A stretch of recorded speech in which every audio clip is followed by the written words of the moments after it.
On the day I was supposed to get married, I was thrown out of my own wedding. And the worst part? It wasn't some random stranger who dragged me out. It was her family. And she just stood there, watching. I still remember that morning like a nightmare my brain refuses to let go of. I woke up at 4 a.m. with this heavy pressure sitting on my chest. My heart was pounding so hard I could actually feel it in my throat. I kept telling myself it was just wedding nerves. But deep down, something felt wrong. By noon, I was standing outside the venue, adjusting my tie over and over until my fingers felt numb. I was trying so hard to look like I belonged there. I was just a regular guy from a middle-class neighborhood, working 2 low-paying jobs just to afford a decent suit. Then there was Sarah. We met in college. She was beautiful, smart, and came from a world where money was never something people worried about. The kind of world I had only seen in movies. When she first noticed me, I honestly thought it was a mistake. I kept waiting for the day she'd realize who I really was and walk away. But she never did. For 2 years, she was my biggest supporter. She would look into my eyes and tell me none of our differences mattered. Her family made sure I never believed that. Her father barely acknowledged my existence. Whenever I walked into their massive house, he looked straight through me like I was invisible. Her brothers were worse. They'd make these little jokes about my old car, my clothes, my salary. Oh, careful, man. Don't park too close to our cars. Then they'd laugh and say they were kidding. And I'd laugh too, even though every joke felt like swallowing glass. But I kept telling myself the same thing. Just be patient. Once we get married, they'll see how hard I work. They'll accept me. God, I was stupid. That belief became the most expensive mistake of my life. The wedding day looked like something out of a luxury magazine. Beautiful lights hanging everywhere. Expensive flowers. Soft violin music. Everything looked perfect, except the people. The second I walked in, something felt cold. People weren't smiling. They were whispering. And every time I looked in their direction, they'd suddenly stop talking. I kept trying to convince myself I was imagining things. Then I saw her father walking toward me. Slow steps. No expression. No smile. He stopped right in front of me and stared at me for what felt like forever. 5 seconds. Maybe less. But it felt endless. Then he leaned closer and quietly said, "Get out." I blinked. "What? You don't belong here. Leave before I have you thrown out and embarrass whatever is left of your family." I actually laughed. Not because it was funny, because my brain genuinely thought it had to be some sick joke. "Sir, I don't understand." My voice cracked when I said it. His face didn't change. He simply raised his hand. Then 2 security guards stepped behind me. And I swear, my entire body went cold. I looked around the room, waiting for somebody to say something. Anybody. Nobody did. Then I looked toward the stage. Sarah was standing there in her wedding dress.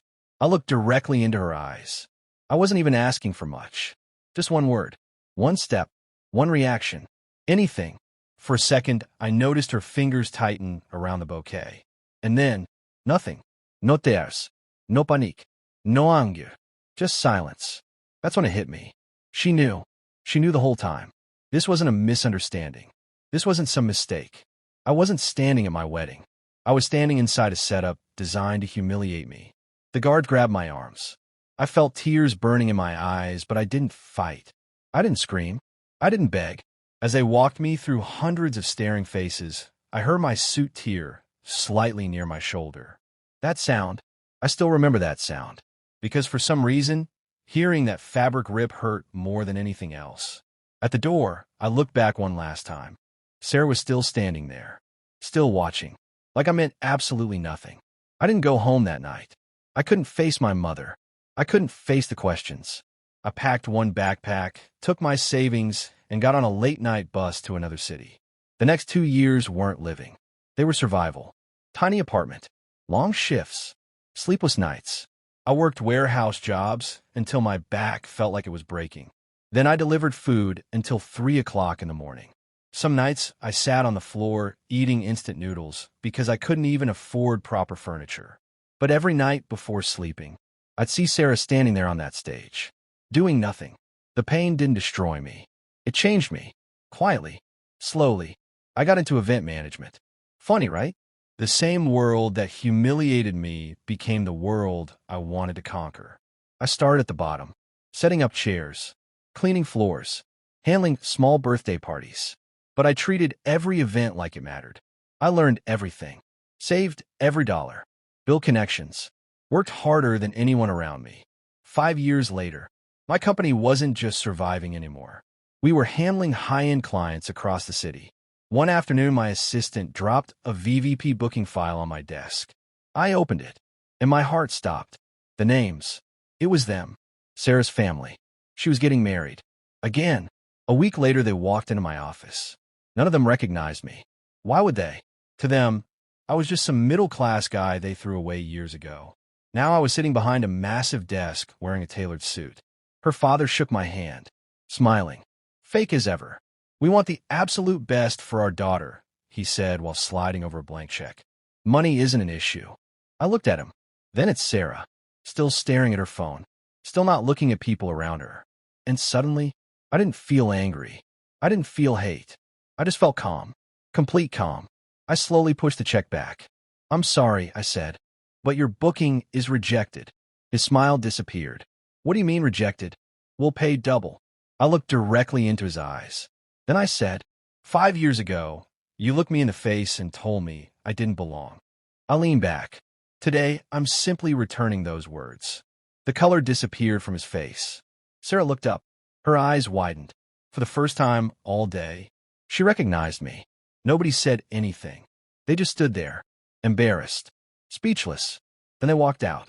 As the glass door closed behind them, I took a deep breath and looked out across the city. I wasn't smiling because I won. I was smiling because I finally realized something. The revenge was never success. The revenge was becoming someone their opinion could no longer touch. And for the first time in years, I was finally free.